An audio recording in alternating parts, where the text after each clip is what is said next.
Have you ever been in contact with the phony, and it's so obvious that they're phony, but it's just for them. They don't realize how fake they are.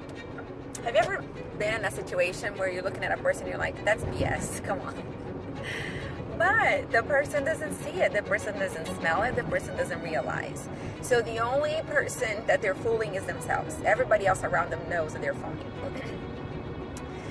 And I'm mentioning that to you because that the fact that people choose to fake who they are, their intent, their demeanor, when a person chooses to do so, it totally breaks down trust. And trust is the number one, by far, the number one gift, number one talent, the number one point of any human interaction.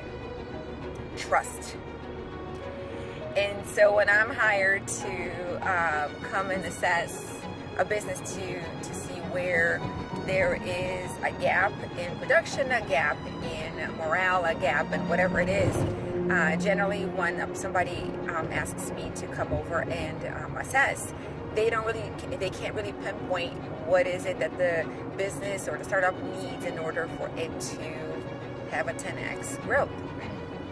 So when I come in, that is the number one thing that I see is the lack of trust.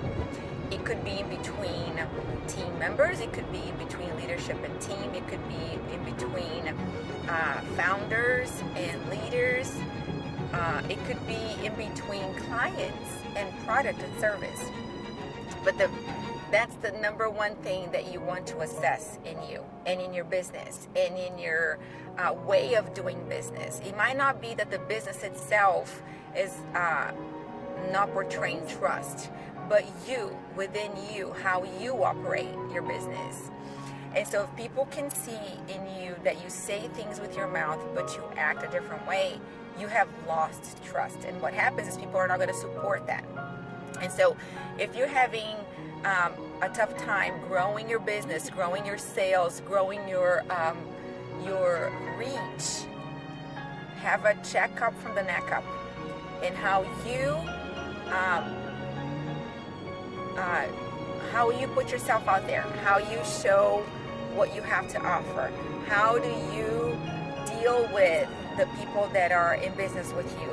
That is a major point. And so here's the flip side of that coin. When you do behave in that trust factor, what is it that you want to do? So just a couple of things that I want to suggest if you are yet to figure out how to walk in truth. The number one thing is that, and that what I learned in the sales business and in providing services and products is that you want to have the person's best interest at heart at all times. When you go to work, you must think of how can I make that person's life better and totally ignore your benefit. The reason why I say that is because the moment you put your benefit first, that person doesn't trust you anymore. It's going to come out in the words that you say, in how you behave, in your tone of voice, in your body language.